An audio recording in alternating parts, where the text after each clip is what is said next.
Good morning children. बेटा आज हम लोग हिंदी 2 में किसने किससे कहा पढ़ेंगे। ये आप लोग का फाइनल में जो चैप्टर आने वाला है सारे चैप्टर से मिक्स कर बनाया गया है। तो चलिए देखते हैं। नंबर 1 में क्या राइट है बेटा? जहाँ पना मंजूर है। ये जो वाक्य है किसने किससे कहा। तो जैसा कि आप लोगों ने शेर और सिंह का मुकाबला पढ़े हैं, उस चैप्टर में ये वाक्य किसने बोला था? राजा जसवंत सिंह ने बादशाह औरंगजेब से। किससे कहा था बेटा? राजा जसवंत सिंह ने बादशाह औरंगजेब से। नंबर 2 में देखते हैं, तलवार फेंक दो और शेर से भिड़ जाओ। इस वाक्य को किसने किससे कहा? ये भी उसी चैप्टर का है। ये वाक्य बेटा जब वो किशोर बालक जिसको राजा जसवंत सिंह लेकर आए थे सिंह से मुकाबला करने के लिए, जब उसने तलवार निकालकर उस शेर की ओर निकाला तब उसके पिता ने क्या कहा था? तलवार फेंक दो और शेर से भिड़ जाओ, क्योंकि राजपूतों को निहत्थे पर वार करना शोभा नहीं देता। तो इस वाक्य को किसने कहा था बेटा? राजा जसवंत सिंह ने अपने किशोर पुत्र जिनका नाम था पृथ्वी सिंह। तो आप यहाँ लिख सकते हो राजा जसवंत सिंह ने पृथ्वी सिंह से। नेक्स्ट है नंबर 3 में देखिए, सरकारी कोयले हैं जलने दीजिए।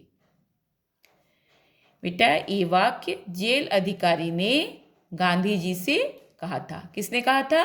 जेल अधिकारी ने महात्मा गांधी से। ठीक है, आगे देखते हैं। नंबर 4 में है, मैं संसार को बंदी बनाने नहीं प्रत्युत बंधन से छुड़ाने आया हूं। इस वाक्य को बेटा स्वामी दयानंद ने तहसीलदार से। किससे कहा था? तहसीलदार से। नंबर 5 में देख लीजिए, अच्छा होता तू भी इन्हीं की तरह पड़ा सोता रहता। इस वाक्य को शेख सादी के पिता ने शेख सादी से कहा था। किसने कहा था? शेख सादी के पिता ने। किससे? शेख सादी से। जब कुछ लोग सोए हुए थे तो शेख सादी ने बोला, कितने काहिल लोग हैं, सोए हुए हैं। यह सुनकर शेख सादी के पिता ने इस वाक्य को कहा था, अच्छा होता तू भी इन्हीं की तरह पड़ा सोता रहता।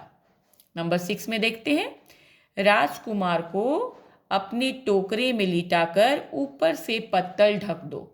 इस वाक्य को पन्ना धाय ने किससे कहा था बेटा? नौकर से। आगे देखिए, नंबर 7 में है, हाँ मुझे कहानियां अच्छी लगती हैं। यह वाक्य दीपक ने, आपका एक चैप्टर है नीम की कहानी, उसमें दीपक जो था नीम के पेड़ के नीचे बैठकर कहानियों की किताब पढ़ रहा था। तभी उसे कुछ आवाज़ सुनाई दी थी। ये आवाज़ उसे नीम के पेड़ से सुनाई दी थी। और जब नीम के पेड़ ने उससे पूछा कि क्या तुम्हें कहानियाँ अच्छी लगती है, तो इस पे दीपक ने बोला था, हाँ मुझे कहानियाँ अच्छी लगती है। तो इस वाक्य को दीपक ने किससे कहा था? नीम से। किससे कहा बेटा? नीम से। नंबर 8 में देखिए, हम भी पाठ की शिक्षाओं को जीवन में अपनाएंगे। ये आपका चैप्टर दिया हुआ है जिसमें बेटा पाठ स्मरण हो गया। ठीक है, उसमें आप देख रहे हो राजकुमार जो थे, पांडव और कौरव राजकुमार जो थे गुरु कृपाचार्य के आश्रम में शिक्षा ग्रहण कर रहे थे। तब जब गुरु ने उनको शिक्षा दी तो उसमें युधिष्ठिर सिर्फ उस शिक्षा को अच्छे से समझे थे कि पाठ को सिर्फ याद भी नहीं करना है बल्कि उसको अपने जीवन में भी अपनाना है, उससे सीख लेना है। इस बात को जब गुरु कृपाचार्य ने सब बच्चों को बताया कि सही मायने में पाठ युधिष्ठिर ने याद किया है। उस बात को सुनकर सब राजकुमार ने इस बात को कहे थे कि हम भी पाठ की शिक्षाओं को जीवन में अपनाएंगे। तो किसने कहा था? सब राजकुमार ने। किससे? गुरु कृपाचार्य से। नंबर 9 में है, परेड में कुछ बालक सजे धजे हाथियों पर सवार थे। यह किसने कहा था बेटा? गौरव ने। गौरव ने अध्यापक से।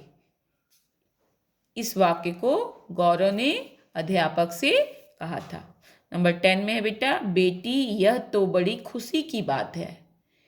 इस वाक्य को अंशु के पिता ने किससे कहा? अंशु से। ठीक है। नंबर 11 में, यह एक बहुत पुरानी घटना है। यह आप लोग का पहले भी आ चुका है और पहले भी मैंने आप लोग को बताया था। यह वाक्य जो है हीना के अब्बा ने, आप यहाँ पे असफाक भाई भी राइट कर सकते हो क्योंकि हीना के अब्बा का नाम क्या था? असफाक।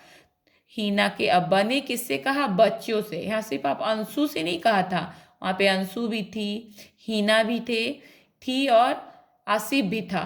तो तीनों बच्चों से कहा था। यह एक बहुत पुरानी घटना है जब उन्होंने एक घटना उन लोग को सुनाई थी। ठीक है। तो आप यहाँ सिर्फ अंशु राइट करोगे तो रॉन्ग हो जाएगी। आपको क्या लिखना है? बच्चों से। हीना, अंशु और आसिफ, तीनों बच्चों से। नंबर 12 में है बेटा, तेरी शंकर की मूर्ति तो टूट गई। इस वाक्य को किसने कहा था? सचिंद्र ने। किससे? नरेंद्र से। जब ये लोग मेला देखकर लौट रहे थे बेटा, तो शंकर भगवान की मूर्ति नरेंद्र की हाथ में थी। तो एक बच्चा जब घोड़ा गाड़ी से कुचलकर चोट लग सकता था, घायल हो सकता था, उसको कुचले जाने से बचाने के लिए नरेंद्र ने अपने हाथ की मूर्ति को क्या किया था? फेंक कर उस बच्चे को बचाया था। तो ये बात किसने कहा था? सचिंद्र ने नरेंद्र से। तो ये बेटा आप लोग का हिंदी 2 का वर्क है। इसको आप लोग हिंदी 2 की कॉपी में अच्छे से राइट करोगे और याद करोगे। ठीक है बेटा, थैंक यू।